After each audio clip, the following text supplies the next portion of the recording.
Hey, you're out with Ambler for Asgard Radio, and I am with While She Sleeps, and we've got... Hi. I am also Loz. He's a knobhead. What do you think of Epicenter? Sucks.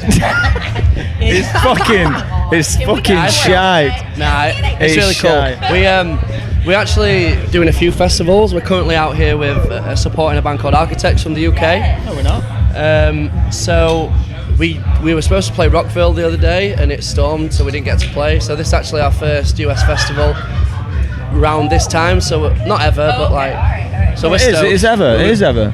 Ever? This is our first American festival ever today. No way. Do your research, mate. Do you know what I mean? Well, Do your fucking research. This is the first Epicenter festival ever. Really? Yes. Well, it's an honour. It's an honour. It's wicked. And you guys have Sonic Temple coming up? Yep, that's true. So yeah, we're stoked that we got to play, and the crowd are fucking amazing. Well, that's Really amazing. half because we're really so good, so they bounce off us. So. I mean, and The crowd's only as good as the band, you know what I mean? now, do they know to expect that? Do you guys come out on your social media and say, look, understand that we're amazing? We're sick. And they go, yeah, we'll see. No. No, we're not. We're actually. I'm really joking. modest. We're really modest. We're just bored. We're just bored, so it's being dicks. But yeah, like to walk out onto a stage like that size so early on in the day, first band on the stage, not to expect really anyone to show up or even know we are, kind of thing. It was fucking incredible. Yeah. Right. Like people as far as we could see, everyone getting involved, people knowing the words. So yeah, Do you a lot of fun. find that people that do show up early in the day, they want to suck in new music. They want to hear. They Yeah. want to learn. They want to grow. Someone just made a good point as well. There was like, early in the day, no one's pissed yet. Like, no one's fucked up. So it's like, we have an opportunity to like have a lasting impression on someone so early in the day. But They might actually remember. Also, I think from my point of view as like a front man trying to get the energy going early on, that can also go both ways. It can either be a bit stale or, so you never know what to expect really. But yeah, it was great. So tell us about So What. So what? Massively underrated.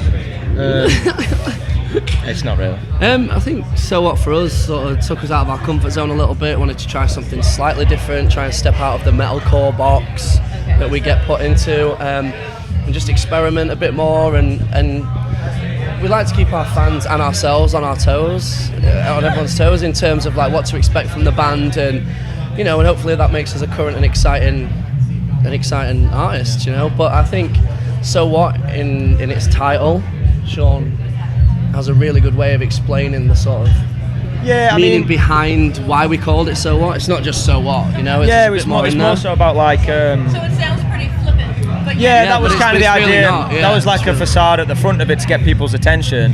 But it was kind of like.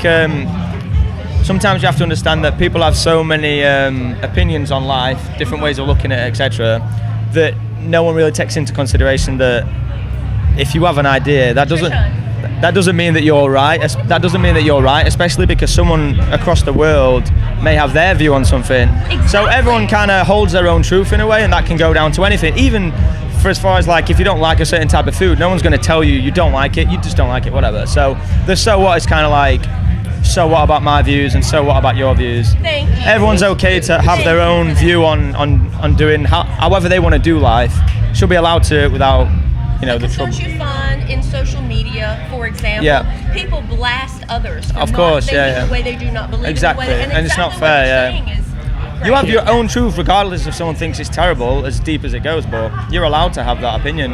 That's your right of being alive, it's so. like, as artists, we're supposed to Looking good, the bassist Aaron says. as artists, we're supposed to take sort of months and months of our work that we spend time on and give it one cover and one title, and it's supposed to represent the whole thing.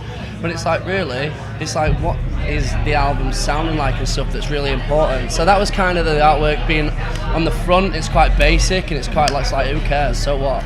But then inside, it's got like completely different like splash, really bright artwork, really sort of collectible and interesting. So it's just about that almost that that old phrase of like not judging a book by its cover as well for us, where it's like don't prejudge stuff. Just have a little go. Yeah. Don't be a sheep and just follow and just check it out for yourself. Same as a person, it's like it's what's inside that matters always. Anyone can put on an act, the way they dress, the way they like portray themselves from day to day, but inside's so much different. It's same with an album artwork sense. Like, so what about the album name and so what about the cover? It's the content what really means something. It's the inside. So don't be judging so quick. I also feel like that's my problem as well with a lot of modern day music is it's so easy and quick to put through the formula of I want to be like that artist. Okay, I've got a computer now, I can just rip that off. When you know we've been in a band for so many years now, and we've lived it. Do you know what I mean? We're very DIY kind of punk ethic band to what we do. So there's that thing as well where you can just run shit through the mill, and you're in a band before you know it. But you know, you put the graft in a bit of time and a bit of hard work, and you'll see it. Well, you know, I've got to say, I mean, I'm 51 years old. Same. I'm an old lady here, and with you young guys, you know, people of my generation, I say, oh, the young people. I'm loving your attitude. I'm loving how you are so perceptive of what we just discussed. Yeah, thank you. So I'm very impressed with you. Well, I think even though we're not far off 50, but I think there's enough to experience now to witness how things are in our generation now. You see it so quickly, and we absorb it so quickly. So we're seeing the repercussions of all this right now. So we get a chance to actually speak about it before we're dead. Do you know what I mean? So we're in it now. So our way to moan about it is information's ready available now. You can't be fooling people as much as you used to be able to. So maybe the young aren't as dumb as they seem. You know? All right, guys, I'm going to let you run, do some more interviews. Okay. Thanks for watching. Thanks for your time. Asgard. bye.